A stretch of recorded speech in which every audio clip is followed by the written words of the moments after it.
certain if class is actually going to happen and whether it's worth walking over there? All right, so there are actually a number of people that are missing class today because they are traveling with the soccer team. And so they requested that I record the lecture for today. So I'm going to record the lecture. I'm going to put it on YouTube. If you want to access that, you are welcome to, even though you are here. But that is something that, I'm doing in response to their request. So I know I sent you all an email on Tuesday as to why class was canceled, but I apologize. I don't like to do that. It's just there were some things that I had to take care of, and I was the only one that could take care of it. So, I'd appreciate y'all kind of remembering my family and praying for my family as you can and as you remember. It's been kind of a crazy week. So, let me pray for us, and then we're going to go ahead and get started. Father, I pray that you would remind us each and every day that there's something bigger and more important than just our own individual lives, that, Father, you are working on something big.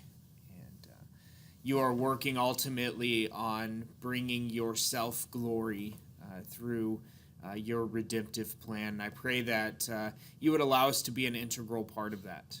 I know that your word teaches us that you move primarily through us and use us to accomplish what you're doing. And Father, thank you for that. And I pray that you would remind us of that and you would encourage us and you would drive us. And Father, as we get discouraged and as we get bogged down and as we get overwhelmed and stressed, remind us that the only reason our lives have meaning is because we are using them to partner with you in what you're doing. Father, as you remind us of that, I pray that it would encourage us and not discourage us further. And we ask this in the name of Jesus. Amen. All right. So this week, we're talking about the appendicular skeleton. Are you doing the appendicular skeleton in lab? Okay, so it's nice. At least for now, we've got some nice relationship. Now, are you doing skeleton and musculature at the same time? A little bit? Okay. And so you probably notice, other than maybe mentioning here and there that, these particular structures are a great place for muscle attachment, we are not talking a great deal about the musculature right now. We will in a couple of weeks. This week, we're going to talk about the appendicular skeleton. Next week, we're going to talk entirely about joints, various types of joints, how they function, how they work, what does that mean in terms of how you can predict their action and any potential pathology of an injury there. And then after that, we'll start getting into the musculature and then getting into specific systems as we kind of move towards the end of our course. So it is week 5, which means we're a little bit over of a third of the way done with our semester, because there are only 14 weeks that we meet, not counting finals week. And so being that we are at the end of week 5, we are a little bit over a third, which is scary, but it's also encouraging, right? Because things aren't always just real super comfortable. And so it's encouraging to know that there is an end. But I encourage you, if you scored something on the exam that you are not happy with, I encourage you to take the opportunity to find a time where you and I can sit down together and we can work through some of the habits and practices that will help you to do well. You probably noticed this on the exam, and I've said this to you before, but what I feel like my portion is in the lecture portion of this course is not necessarily to teach you the details. A lot of that you're going to get in lab. But my responsibility is to teach you how to use those details to think critically through problems, through questions. And so because of that, it makes the exams a little bit more challenging than what you're going to experience in the lab. Unless you're not really good at memorizing things, then the labs are going to be really challenging. But if that isn't an issue for you, these exams are going to be more challenging because they're going to require you to take those details and to think critically with them and to use them to solve problems. So they are going to be more challenging, but I am happy to help you figure out a strategy that's going to help you make those connections. Because really, in order to do that, you need to be able to make connections and to think through how structures relate and what does that actually mean for the body as a whole. All right? Okay, So framing questions. We have 6 of them that we are going to try to get through this morning. Pretty good chance that we can do that. And again, I'm sorry for having to cancel class on Tuesday because it means we don't get to do the comparative anatomy portion, which may be nice for you, but sad for me because I really enjoy those comparative anatomy moments. That's how I come at anatomy, as a more of an organismic biologist and not a human biologist per se.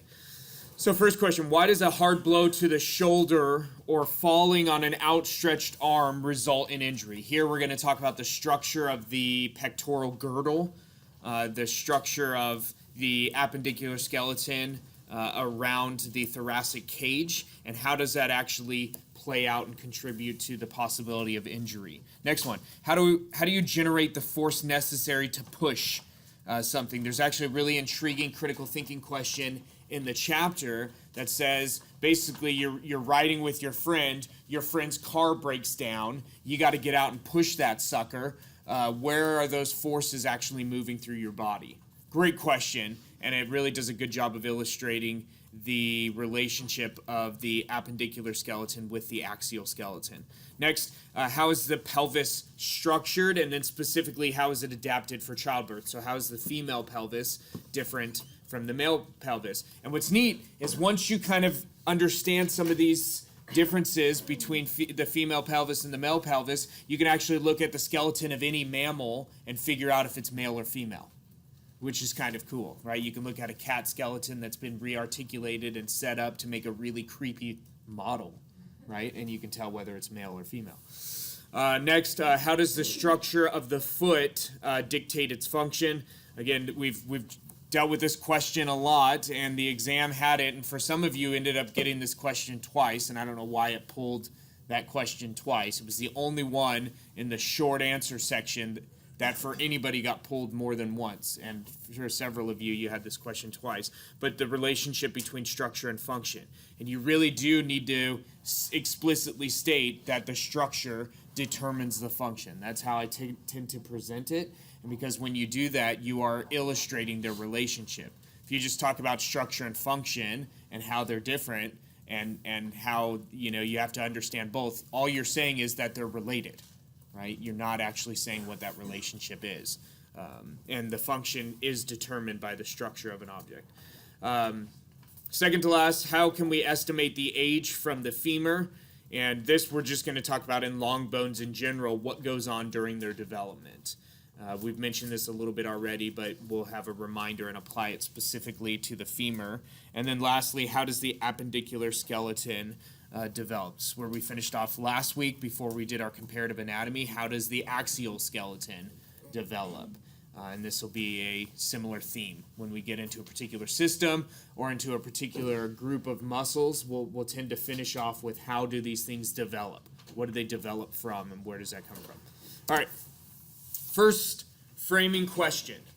Why does a hard blow to the shoulder or falling on an outstretched arm result in injury?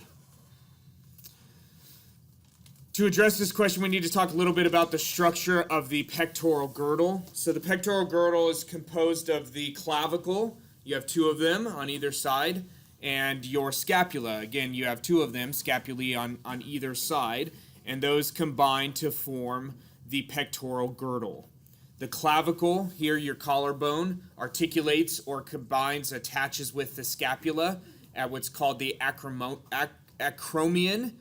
which is this point right on the tip of your scapula, what forms the point of your shoulder, what you actually feel when you put your hand here. You're not feeling the end of your humerus. Your humerus is a ball and socket joint. We'll talk about joints next week, but the head of the humerus is underneath the acromion. Okay, so what you're feeling is the acromion forming that shoulder, and that's where the clavicle articulates or attaches with the scapula.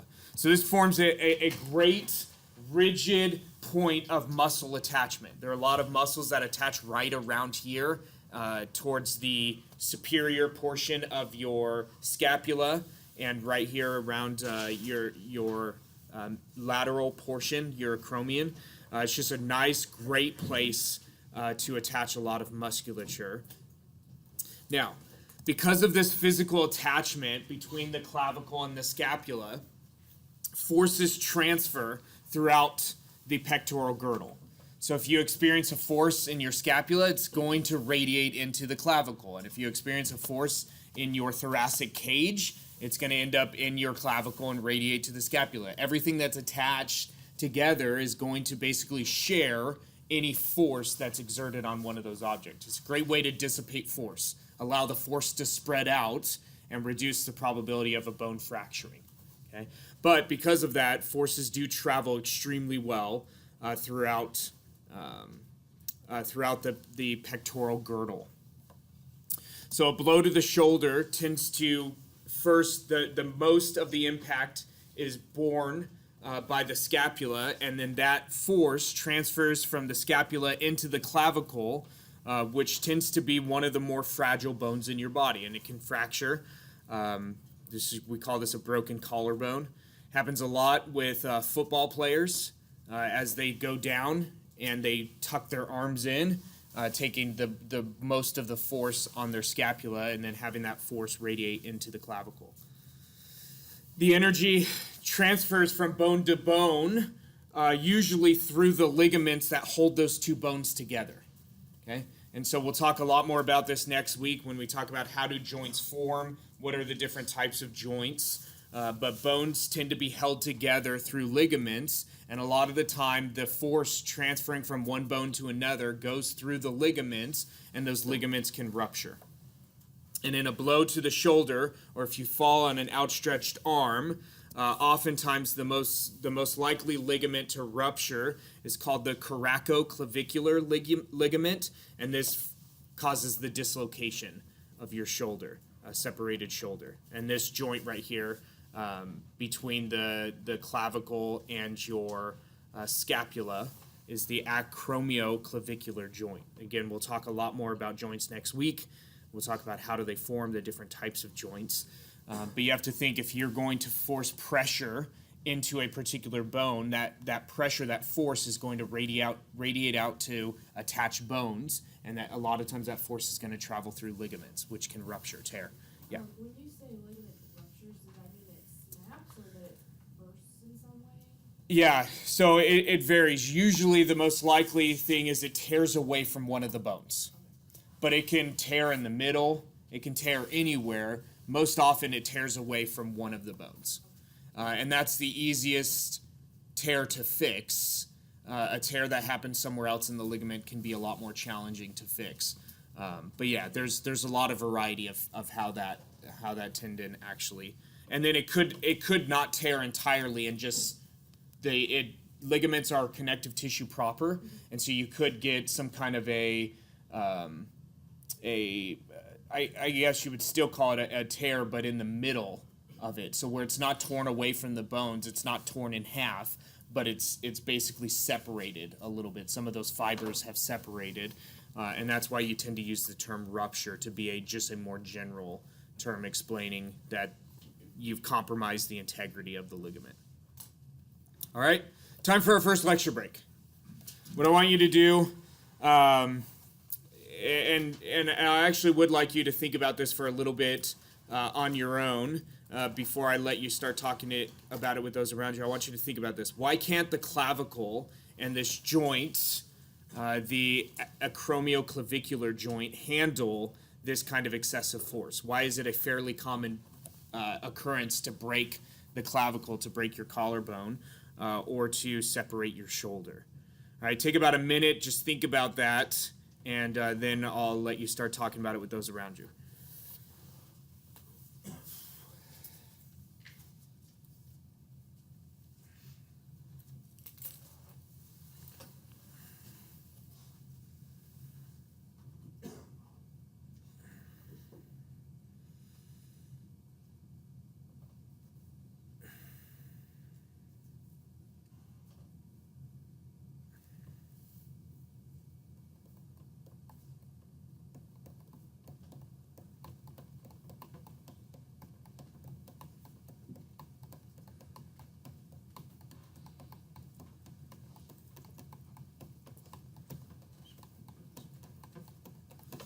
All right, go ahead and talk about it with those around you. Don't mind a trade-off.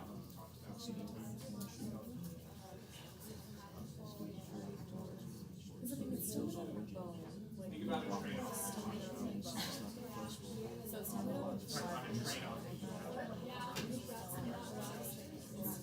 Yeah, dude, that's great. Sounds like well, there.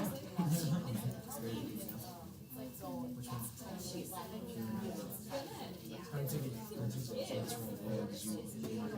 I'm taking into account. Yeah, you have accounts.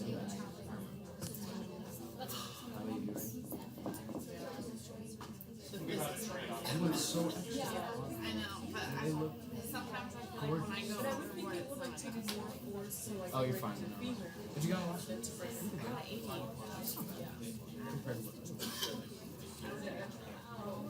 You'll be fine.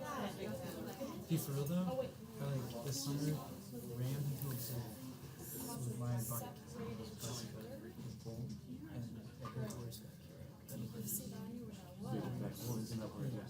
No, I hit right here. I slowed down into the pool, so it hurt more. Yeah, that's kind of cool. All right. So as we begin our discussion, I have to tell you a story because it's a very fond memory of mine. So I have this cousin, and this cousin and I have always had a very interesting relationship. We are about a month apart, and by interesting, I mean we've always had a very tension-filled relationship, even from the time we were kids. I don't know. We're just very, very different personality-wise. Yeah. Is this the hey guys watch this guy? No. That guy's my friend. This is my cousin, and I would not call him a friend. I mean, I love him, right? But we just don't get along very well. So, anyways, so he was skateboarding, right? And he decided it was going to be a really good idea to make a ramp, but he didn't know how to make a ramp. Anyways, as soon as he starts to hit the ramp, skateboard goes flying. He goes down right on his shoulder and breaks his clavicle and actually fractured his sternum. Went down really hard. And that's not really the end of the story because that would be, sad. But I explained to my mom what had actually happened and what he broke. And then I heard my mom explaining it to one of her friends, asking them to pray for my cousin. And she couldn't remember sternum. She said he broke his collarbone. And then she said, and he broke his, I want to say rectum. And I was oh man. So I'm like 13 years old. Like junior high boys, you hear anything like that, I mean, it's just like uncontrollable bout of laughter. And so I was laughing loud enough that my mom understood that that she had said something silly, but she couldn't remember exactly what she said. Man, that was awesome. Yeah. So anyways, let's go back to this question. So why can't the clavicle and this joint handle this kind of excessive force? Yeah. Is it because the clavicle is like handling like a lot of pressure, main point where energy goes to? Because when you're like falling, your arm automatically just trying to brace yourself, and then all that energy goes to that area. Well, yeah. So one thing you're dealing with is that there's the potential for the clavicle to have to bear an enormous force, and one you have one big trade-off that you have to deal with that we've talked about before, and that's the trade-off between flexibility and strength. Okay, and if you want a structure that's going to be able to bear force well, oftentimes the best way to handle that is to have a very flexible structure that can bend and that can kind of vibrate as it experiences force to reduce the likelihood of fracture. But what you end up getting, so if you go with flexibility, which the clavicle is a very flexible bone, then it severely diminishes the strength, okay? And so the clavicle in its flexibility allows it to take some force and to kind of vibrate, reverberate with reducing the chance of fracture. But it also tends to be a fairly weak bone as well. So if you hit it just right in the right spot, it fractures almost every time, okay? Because of its incredible flexibility, which allows you to have a lot of flexibility in your pectoral girdle, which is important, you sacrifice the strength. Okay, so you've got a trade-off between flexibility and strength that we've talked about already. And then there's the question, well, why can't it be designed in such a way to handle any kind of a force? You have another trade-off that we haven't really talked much about, and that is the trade-off between development and maintenance. Okay, so the more development that you have, and it's not really a trade-off, it's more of a relationship. The more highly developed a structure is, the more costly it is to develop it, and the more costly it is to maintain it, right? So if you're going to invest a lot in a particular joint and in a particular bone to be able to handle a force you may never exert on it, what you're doing is you're wasting a lot of resources in developing it and in maintaining it, okay? Which are resources that you can't use for something else. Like whatever it else is you want to develop in your body and maintain in your body. So there's a trade-off. Anything that if you invest in one structure, it's going to come at the expense of something else. Okay? So basically, your skeleton tends to be developed in such a way that it can adjust and acclimate to like a gradual increase in forces, but it can't really adjust and acclimate to an excessive force right at a particular time. Okay? So if you are gradually increasing the amount of force that you are exerting on a joint or on a bone, it will compensate for that by investing more in the development, the more in the maintenance at the expense of other things, but that's because you are exerting more force in that area and it's needed. But if all of a sudden you put an excessive force way beyond anything else it's ever experienced, it had no way to build up to that and to be able to be built for something that you may never experience is wasteful. Okay? And so what you tend to find is a lot of injuries are due to that if you were to build it up in such a way that it could handle that kind of a force, most people would never ever exert that kind of a force on that structure. And so what you would find is that for the most part, and in most people, developing it in that way would be wasteful. And it would come at the expense of being able to develop something far more valuable, like your brain. Or, something else.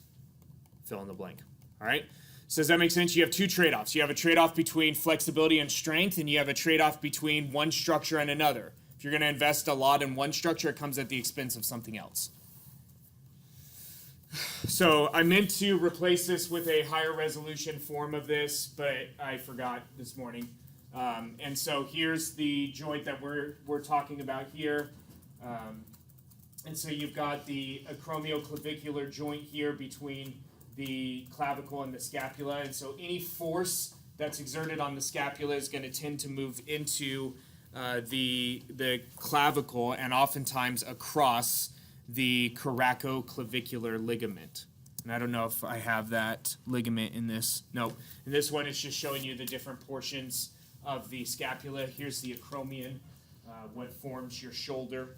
And that's where the clavicle articulates, where you get the attachment and the formation of your pectoral girdle. Okay, so it's a great place for muscle attachment, but whenever you have two bones attaching together, you have to realize that forces are going to move across that junction. So anything that one of those bones experiences, the other is going to experience as well. All right, make sense? Cool.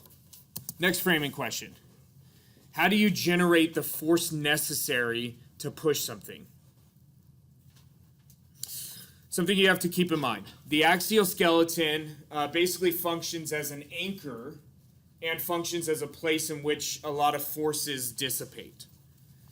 Okay, so it provides an anchor basically holding the appendicular skeleton in place, providing a place where the muscles that attach to some structure in your appendicular skeleton can attach to the axial skeleton. And we'll talk a lot about this when we get into muscles. But when muscles contract, they tend to only move one of the structures they're attached to. The other one stays put. Okay? And a lot of times the structure that's staying put is part of the axial skeleton, functioning like an anchor. Okay? Basically holding the appendicular skeleton in place, but also being a place where forces can dissipate. So while pushing on some large object, the forces that you are using to generate what you're using to push are coming from the muscle contraction. Okay? That's where your force is generated. And so we'll come back to this, basically the same exact question, how do you generate the force necessary to push something, when we start talking about the muscular system, and we'll talk specifically about the muscles that you're using to generate that force. Right now, It's beyond the realm of what we need to talk about right now. But then, so you're using your muscles to generate that force, but the reality is the object exerts a force back on your hands. So as you generate a force to push that object, the object is going to exert a force back onto your hands. And the question is, where does that force go? Is it all bared by the hands, or does it kind of move through the skeleton? And so I want to take another lecture break, and I know it hasn't been that long since we had our previous lecture break, but I want you to think through something and actually talk about something for a little bit. And that's this question here. Why does the object exert a force on the body? So as you use your muscles, you contract your muscles to create a force necessary to push the object. Why is there also a force from the object exerted on your body? Okay. So I'd like for you to think about that for a little bit, about 30 seconds. I'll let you know when those 30 seconds are up, and you can begin to talk about it with those around you. Take about 30 seconds starting now.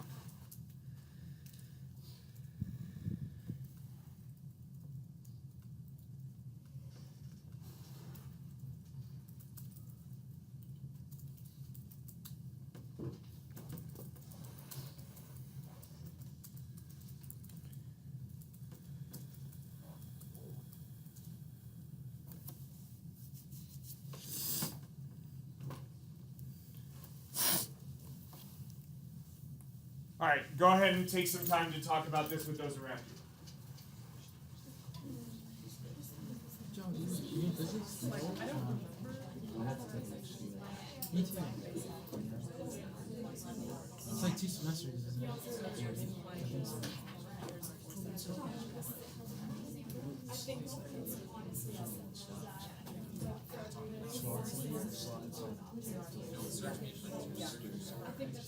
Yeah, because it's right That after is. you can. That's it. Cool. You can feel the force even when you're pushing. Feel force in your body. And so I don't know if you've noticed this, but I've been putting the the lecture break questions onto the slides at a request of one of your classmates. This question is actually in the notes portion of the slide because I filled this slide up. And you're like, wait, there's a bunch of open space. There won't be soon, okay? But I filled this slide up, so this question is actually in the comments portion of this slide. So what are we dealing with here? Why does the object exert a force on your hands? Yeah. Well, kind of basic physics. The object is, its weight is on the ground. Uh-huh. You're trying to push it. And Yeah. so that friction, you have to overcome that force in order to actually move it. Yeah. So, for every action you do, people have to react. Yeah, so you've got 2 of Newton's laws. And I don't know if I would use the force of, or the phrase of saying it's basic physics, because until Newton actually described it, and actually if you poll people, a lot of the time we still think about motion incorrectly. We still think about motion the way Aristotle described motion. Another conversation for another time.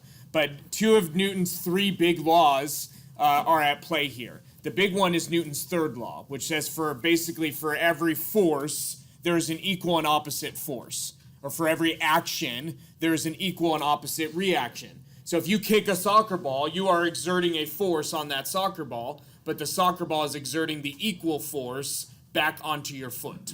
Okay? Newton's third law. And then what you were getting out of the object staying put, right, is Newton's first law.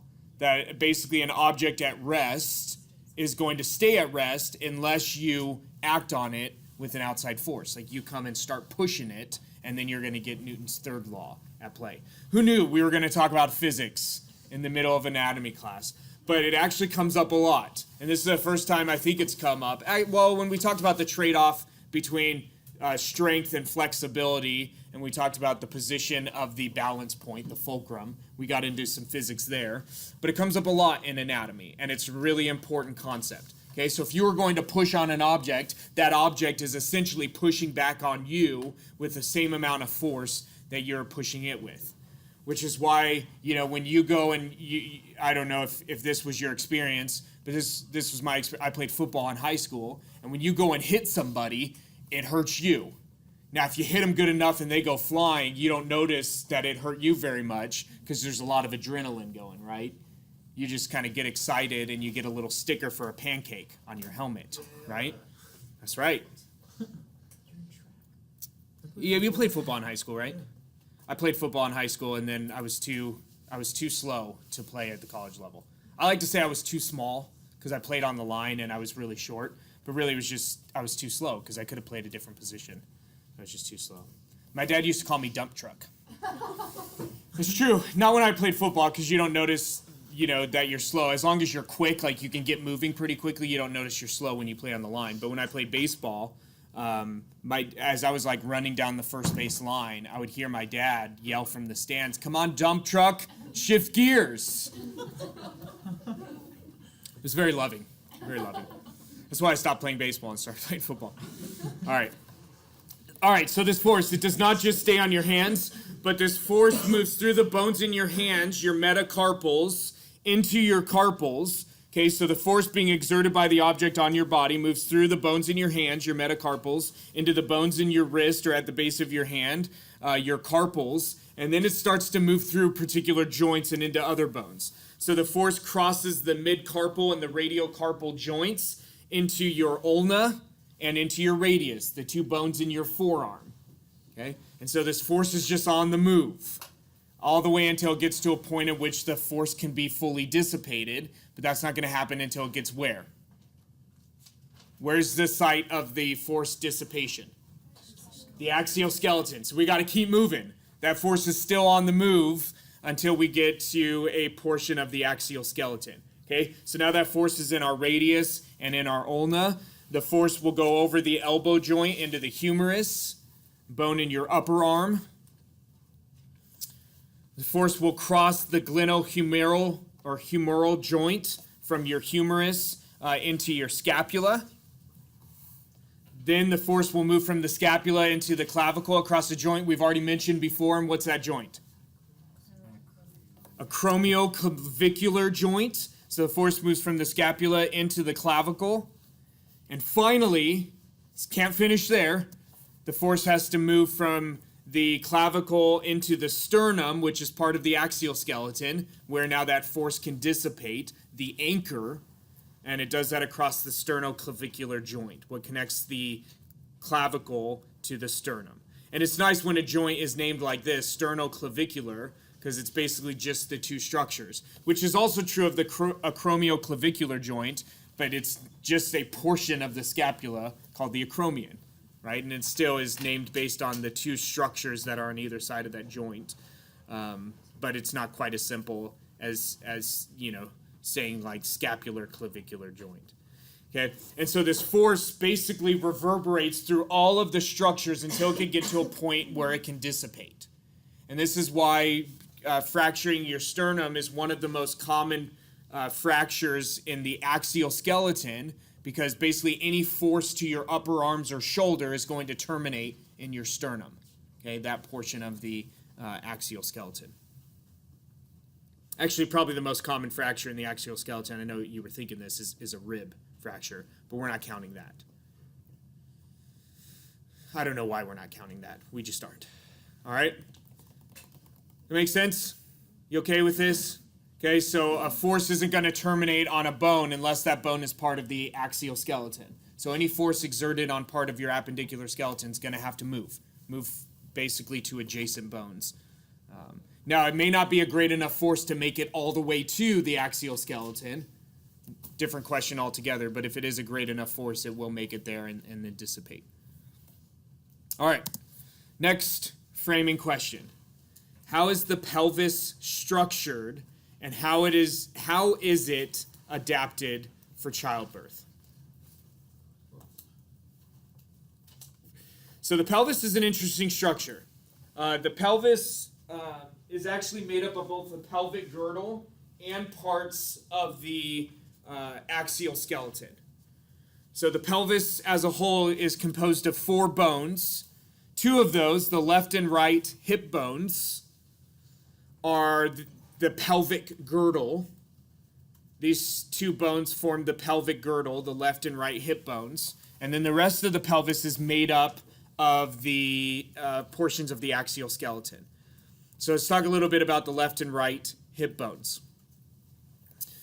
So they articulate with the auricular surface of the sacrum. The sacrum is part of the axial skeleton at what's called the sacroiliac joint. And so these hip bones, and I'm sure you've talked about this in lab, or you will if you haven't already, but that the hip bones are basically a fusion of other bones, the iliac and the ischium, and the pubis, but another kind of conversation for not another time for us, but for another experience, probably in lab. But these articulate with part of the axial skeleton at the sacroiliac joint. And then at the anterior portion of your body, they converge, your left and right hip bones, they converge. And here at the anterior portion of your body, your two pubic bones articulate with each other, forming what's called the pubic symphysis. And next week, we'll talk about different types of joints. One of those joints is a symphysis, where you just get two bones coming together. We'll talk more about that. All right, so the pelvis again. Interesting structure composed of the pelvic girdle, which is made up of the left and right hip bones, and then two portions of the axial skeleton. The sacrum, okay, which is where the hip bones attach at their posterior end. So this is attached by the hip bones by two ligaments. The sacrospinous ligament, and I'll show you an image of where this ligament is and what it looks like, which attaches to the ischial spine, and then the sacrotuberous ligament, which attaches to the ischial tuberosity. And again, I'll show you these two ligaments, but the sacrum attached to the hip bones by two ligaments. Another part of the axial skeleton, the coccyx, and this is attached to the inferior or the bottom of the sacrum, finishing the structure of the pelvis. So I probably should have structured and said that the pelvis is composed of the pelvic girdle and axial components, and then split those two up into the pelvic girdle is the left and right hip bones, the axial elements, the sacrum, and the coccyx. So that's how the pelvis is structured. Made up of both appendicular and axial skeletal elements. Now let's talk about how is it adapted for childbirth. First off, the female pelvis is wider than the male pelvis. And so what we mean here is there's a greater distance between the two iliac spines and a greater distance between the ischial tuberosities. Again, I'll show you an image of what these structures are, where they are, if you haven't already seen those in lab. So that's one difference. The pelvis is wider in females than it is in males. Another difference, the sacrum does not project as far forward. So anteriorly is towards the front of the body. The sacrum does not project as far forward in females as it does in males. And lastly, actually the last two, the lesser pelvic cavity is wider and shallower, and the pelvic outlet is larger. And I'll show you all of these diagrams. But basically the question is this: why does the pelvis in a female need to be structured differently than it does in males? What is it about childbirth that requires that? Right, you've got, you know what the average baby in the United States weighs when it's born? It's like just over 7 pounds. But man, that's huge. It's huge. That's a huge thing on the move that has to move through the pelvis. Males don't have to worry about that and deal with that, okay? And so you need a different structure to the pelvis. But essentially what you get is enough differences that, again, no matter what the mammal is, you can tell whether it's female or male by comparing the pelvis of a male with the pelvis of a female. And if you get good enough at it, you can do it with just seeing the pelvis and not having anything to compare it with. And then during childbirth, the ligaments loosen up, and so the pelvis becomes even wider. And so you can tend to tell by a pelvis whether or not they've ever given birth before. And so you can look at a cat skeleton which we have all over the building, and you can tell whether it's male or female, and if it's female, you can tell whether it's given birth before, if they articulated the skeleton back together correctly, and you can actually see some of the dynamic changes. All right, so here's the pelvis. Again, made up of basically two components: appendicular components, left and right hip bones; axial components, the sacrum and the coccyx down below here, the inferior portion of the sacrum. And so, again, we'll look at this further, but at the posterior end of the hip bones, they articulate with the sacrum, and then at the anterior end of the pelvis, they articulate with each other at the pelvic symphysis. And so here's a diagram out of the text showing you the different structures of here. You're probably going to talk about a lot more of these structures in the lab component than we are here. I just want to point out a couple of features. Actually, yeah, so here's the ischial spine, which is the site of one of the ligament attachments between the sacrum and the hip bones. And I don't know if the ischial tuberosity is illustrated here,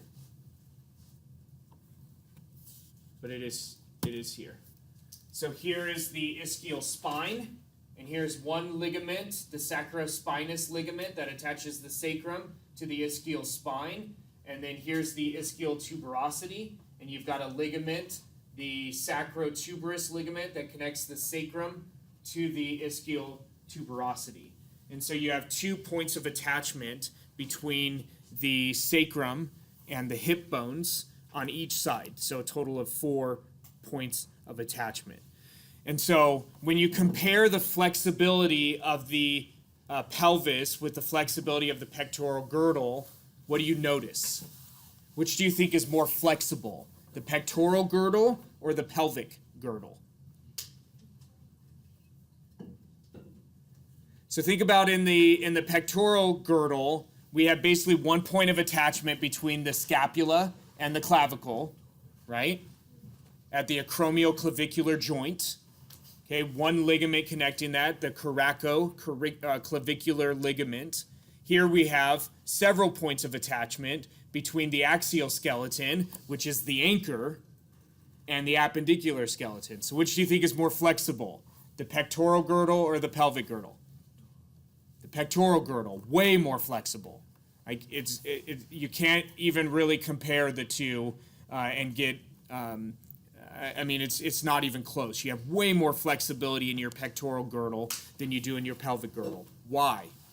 What does the pelvic girdle need to do that the pectoral girdle does not? Don't say childbirth, because that would be just for females, but for both males and females.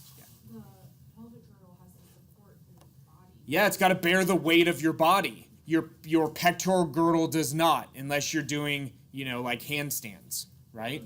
And we're not really designed for that. I mean, you can do it. But yeah, your pectoral girdle doesn't need to bear the weight of the body. The pelvic girdle does, meaning you need to emphasize strength and not flexibility. And you have a trade-off between strength and flexibility. If you emphasize strength, you're sacrificing flexibility. If you emphasize flexibility like you do in the pectoral girdle, you sacrifice strength. Okay? Make sense? Okay. So here's an illustration of the difference between a male and female pelvis. Again, the female pelvis is wider. The sacrum does not project as far anteriorly, and so it stays more up and down without the projection towards the anterior end. And then there's a lot wider opening here. And so essentially what it provides is a little bit more flexibility, but a lot more internal space. Okay? A lot more internal space and a little bit more flexibility. All right. Any questions about that question? All righty. I think we have 3 more framing questions. Push hard. We're almost there. All right, we'll have another lecture break soon. So how does the structure of the foot dictate its function?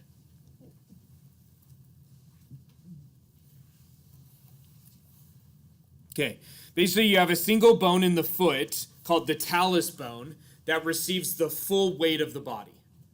So the full weight of your body, well, I mean, I guess you have two talus bones, right? So each one taking half the weight of the body. Unless you're standing on one foot, right? Then it takes the full weight. If you have a single bone in your foot, that receives the full weight of the body.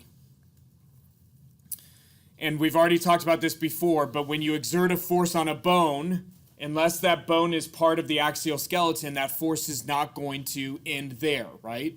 That force is going to move to nearby bones, to adjacent bones. So this bone articulates superiorly, that means moving upward with the tibia at the ankle joint, and this is where it actually receives the full weight of the body, coming down through the tibia in the lower portion of your leg. And then we'll talk about some other articulations. So the talus articulates posteriorly at the back with the calcaneus bone that forms your heel. And so, wow, that should say allowing, not W-lowing. I guess A and W are kind of close. Allowing half of the weight to be distributed posteriorly towards the back of the foot. The talus also articulates anteriorly towards the front with the navicular bone, which this bone articulates with three cuneiform bones in the foot, and ultimately it allows half the weight to be distributed forward through these joints and into the metatarsals that make up the bulk of the bottom of your foot. Okay, so you've got a single bone in your foot, the talus bone, that bears the full weight of the body. And again, you have two of them, so they're each bearing half, unless you're standing on one foot.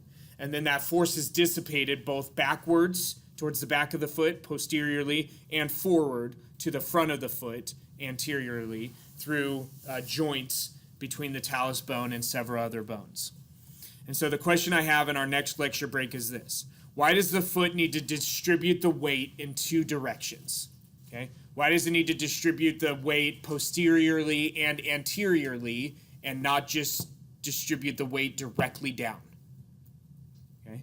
Because you can basically terminate forces in two ways. You can terminate it on the axial skeleton, or you can terminate it on the ground, right? We have another anchor that we're standing on, which is a nice place where forces can dissipate as well. So why does the foot need to distribute weight in two directions, backward and forward, rather than just distributing the weight straight down? Okay? So think about that. Take about a minute. Think about it just by yourself. Maybe jot down some ideas. And when I say maybe jot down some ideas, I'm really suggesting do yourself a favor and jot down some ideas and continue to do that as you have the conversations with those around you and as we have a corporate discussion. Okay? So take about a minute starting now.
That's fine, a minute's passed. Okay, cool. Just making Yeah, I just wasn't here to tell you, but yeah, go ahead and talk about it with those around you. We're having a party I thought about we had it. the time. Yeah, we were all dancing.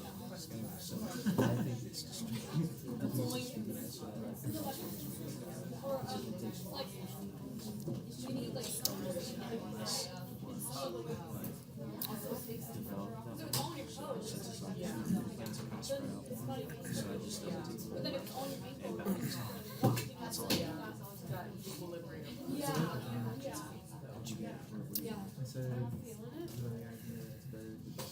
Alrighty. So why does the foot need to distribute the weight in two directions, towards the back of the foot and towards the front of the foot? Yeah. Your upper body is moving forward and backwards when you walk and run, sit, and stuff like that. So of course your feet need to distribute that weight, that balance. Right, so the body is often in motion, right? You can't just think about how the weight's distributed when your body is standing still, right? Your body is oftentimes in motion, meaning the fullness of your foot is not at the ground when you are walking, right? When you are walking, it tends to be the back of one foot and the front of the other that's on the ground, okay? Of course, depending on how you walk, whether you walk heel to toe or toe to heel, right? But you tend to only have a portion of your foot on the ground at any time. So if it wasn't designed in such a way that it could distribute the weight to the front and the back, you'd have an issue if the fullness of your foot was not sitting on the ground, right? You need to be able to distribute that weight in the direction of what's actually making contact with the ground. That's one issue. Yeah? It helps to distribute the pressure away from the talus so that the talus doesn't have to be super strong. It kind of dissipates the energy to go in different. Yeah, and it's not just the talus either, but it's any other bone, right? So sharing the weight allows it to where a single bone doesn't have to bear. I mean, the talus is sort of bearing the full weight, but it immediately starts to move that force in either direction. So it allows you to share the force, which makes it a lot less likely that you're going to fracture one of those bones under chronic use. Any other ideas? Yeah. It is. Yep, and that's the last reason that I can think of, especially as you're standing still. If you dispersed all of the force straight downward, well, one, you would be dispersing it to a portion of your foot that for most people doesn't make contact with the ground, right? You've got your arch, and so you'd be dispersing it right to a place where for most people, unless you have flat feet, it's not in contact with the ground. But two, it would make it a lot harder to balance. Okay, so having it dispersed forward and backward keeps both parts of your feet on the ground when you're standing still and allows for better balance. Yeah, so you've got balance, you've got the fact that, our bodies are usually dynamic, meaning our force, our weight is on the move, and so you need to be able to disperse it to the part of the foot that's actually making contact with the ground, and allows you to share the force and reduce the likelihood of a fracture. So here's the diagram of the bones of the foot. Here's the talus, where the weight of the body bears down on it. It moves posteriorly to the calcaneus, moves anteriorly to the navicular joint, from there to the cuneiform bones, and then ultimately from there into the bones of your feet, into your metatarsals. And then when you're walking, actually moves into your phalanges as well. And so your toes are bearing some of the weight of your body. Make sense? Yeah. Is that why taller people generally have bigger feet? So that they can Balance. Yeah, I mean, balance is easier. Yeah, I actually have a good story about that. And I was talking with somebody the other day, and they said, you're not a very good storyteller. And I said, yeah, I know that. That's fine. I said, there are 3 things I'm good at: eating, sleeping, and telling mediocre stories. It's like, I'm not a bad storyteller, but I'm also not a great one. So my younger brother is like 3 inches taller than I am and weighs like 120 pounds less than I do. I just built completely differently. Built a lot more like my mom, although my mom's 5 foot, but she's really gangly. And I don't know how you can be 5 foot and still gangly, but she is. My brother is 6'2" and gangly. But my brother hit 6 foot at like 13 and then grew another couple of inches, grew another inch or so over the rest of his life. But his feet took a long time to catch up with him. So he was 6 foot tall, but wore like a size 7 in men's shoe. And so his balance was horrific. Just like horrifically bad. Like he would fall down just standing still like a child. Like toddlers will do that. But my brother's like 13 years old, gangly, just looks goofy, and is just falling down all over the place. And so we're fishing in the Owens River. I don't know if you've ever fished in the Owens River, but if you head up, it's where a lot of our water that comes in the aqueduct system actually comes from. But if you go there in the spring or in the summer, it's a river that's fed pretty heavily by snowmelt from the Sierras. And so that river can get pretty wild and can get running really fast. And I don't know why we thought it would be a good idea to take somebody of my brother's balance to a place that can be pretty dangerous. But while we were there fishing, 4 times he fell into the river. And it wasn't like he's like fishing in the river, because the river was running way too fast that you're going to get in and fly fish, fishing from the shore. I don't know how it happened. And so like after the first time, it's like, dude, you got to figure it out, right?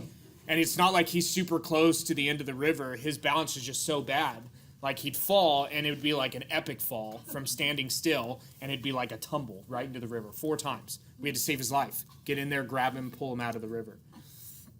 And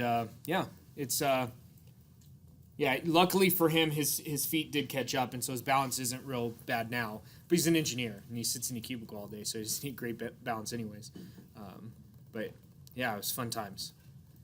Fun times. All right, second to last framing question. How can we estimate the age of an individual from the femur? And this is really just a characteristic of long bones in general. So we talked about this before, but long bones, when they're actively growing, you've got a growth plate, right? That's formed from hyaline cartilage where you've got bone deposition actively happening. And so when you take an x-ray of the femur, you can see these growth plates, the epiphyseal plates.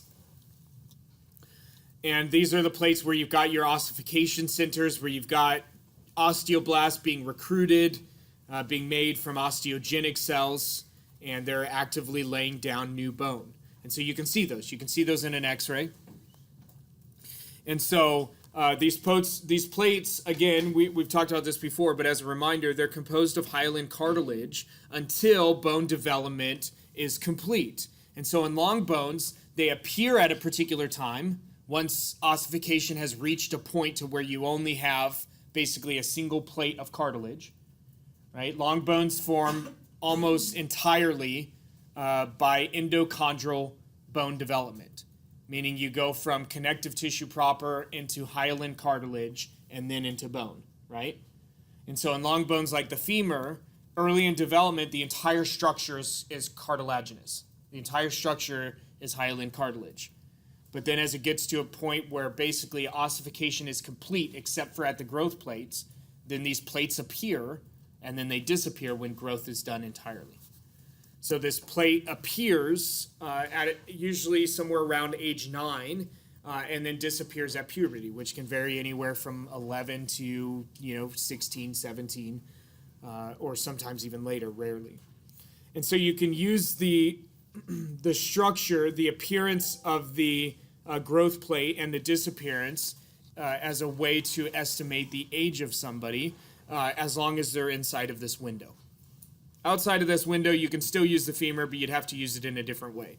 And unfortunately, it's not quite like the rings of a tree, right? Where you just look at it and count the number of rings and figure out how old somebody is. Although you can actually do that with reptile bones. And this is one thing that we were going to talk about if we had some opportunity to do some comparative anatomy. But I'm just going to tell you about it. I have a small little snapshot of comparative anatomy. But reptiles don't grow like mammals do, okay? Reptiles only grow during certain parts of the year. And so they lay down growth rings like trees do. And so you can tell by a reptile bone how old it was by counting the number of rings, which is cool because you can get a dinosaur bone and they are reptiles and they grow like that, and you can look at it and figure out how old that dinosaur was when it died. And it's one of the things that's been kind of restructuring the idea of dinosaurs to where a lot of dinosaurs that were once classified as a separate species, now people are going and say, no, it's just a juvenile form of an older species because you're able to tell how old it is from the number of growth rings. Kind of cool. I think it's cool. I don't know if you think it's cool. But alas, now you know it, and you can decide for yourself what you're going to do with that information. All right, last framing question.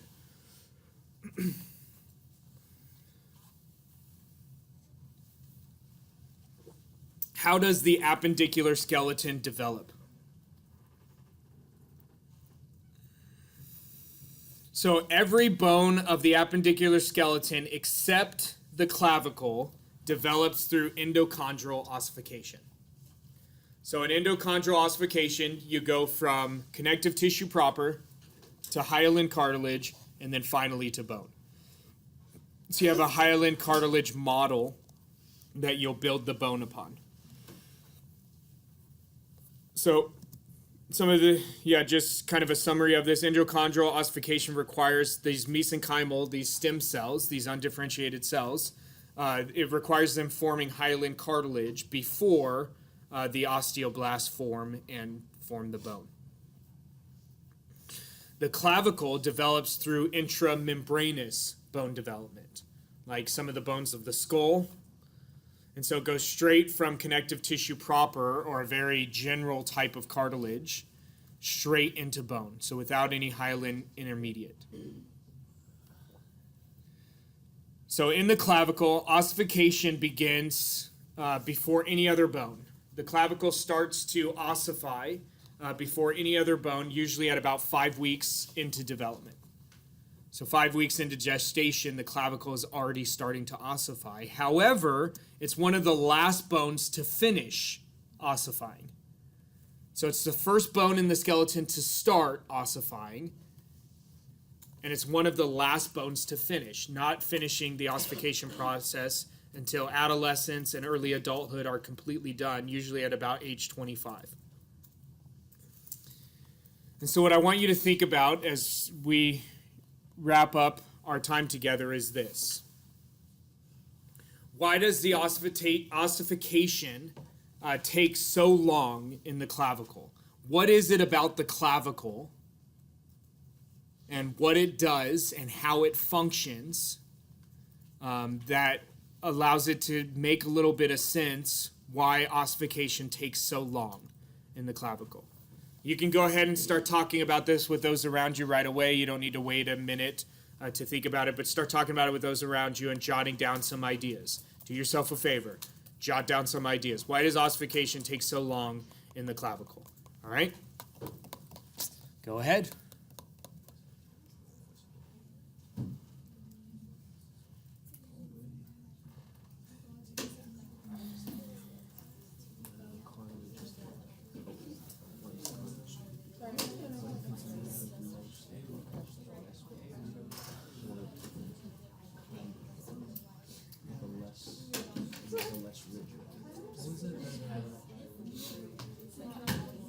Maybe it has less conjoined sulfate naturally happening inside the bone, so it stays flexible. Oh, yeah, like the more Because of that sulfate. Yeah, so maybe it's not a lot. But I would think, do you think that would be a bone that doesn't get a lot of maintenance? Or starts? What else you got? Yeah, I guess it would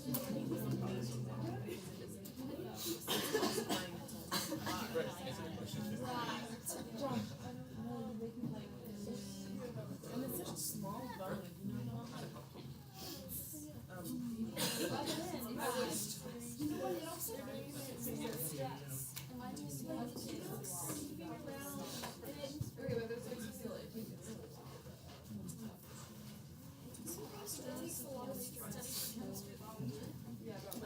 All right. So what is it about the clavicle that helps us to make a little bit of sense out of this wide window of ossification? Yeah. Is it because the clavicle is used more in flexibility and not as much in strength that it's okay for it to not be fully developed? Yeah. And so, again, with the clavicle, you're emphasizing flexibility and not necessarily strength. And so if you're going to emphasize flexibility over strength, cartilage is actually a really nice way to do that and to allow it to actually take a pretty good amount of time. Now, it doesn't have a cartilage intermediate, but to go from like a connective tissue proper into bone allows for some greater flexibility during the time where the body is growing a lot and the growth of the skeleton alone is exerting a lot of force on the skeleton. Okay, so not just what you're doing, but as the skeleton is growing, you're getting pulling forces and pushing forces on the other parts of the skeleton. And so it allows the clavicle to actually be really flexible at a time in which development is actually putting a lot of pressure and a lot of force on parts of the skeleton. Yeah. Does that have like anything to do with the amount of conjoined sulfate in the clavicle? So the clavicle's it doesn't have that hyaline cartilage intermediate. And so I don't know about the amount of conjoint sulfate that it actually has, because it's mostly connective tissue proper that's then converting into bone.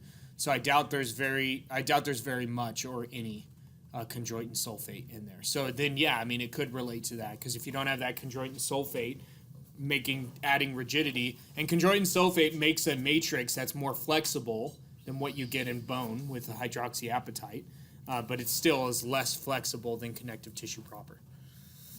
Yeah, so it allows us, again, to have a lot of flexibility at a time when the growth and development of the skeleton is exerting forces on the skeleton.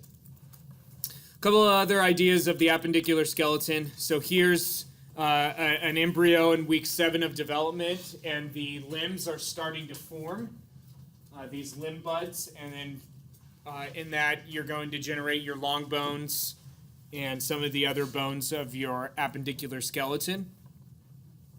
And this is one of the pathologies pointed out in the text, a fairly common pathology, a club foot, where the joint of the foot doesn't develop properly, and so the foot actually curves inward, the leg curves inwards, and the foot faces inward. And for a long time, the only way to fix this was surgically, and now the main way of fixing this is actually casting it and getting the bones to be oriented correctly as the ossification process continues. And the nice thing is, at birth, ossification is still going. A lot of these bones are still ossifying. The skeleton is a lot more flexible, so it's a time in which you can get it to form the way you want, which is why you can put a helmet on a kid and reshape the skull, or you can put a cast on the foot and reshape the leg. It's fine. Okay? Make sense? Okay, so the appendicular skeleton obviously structured and functions differently than the axial skeleton. You've got a lot of components, but ultimately the thing that you have to kind of be most mindful of and remind yourself often of is any force exerted in the appendicular skeleton is going to move throughout the appendicular skeleton until it can dissipate, either on the ground or in the anchor, the axial skeleton. All right? Have a wonderful day. Enjoy the rest of your Thursday, doing whatever you do on Thursdays.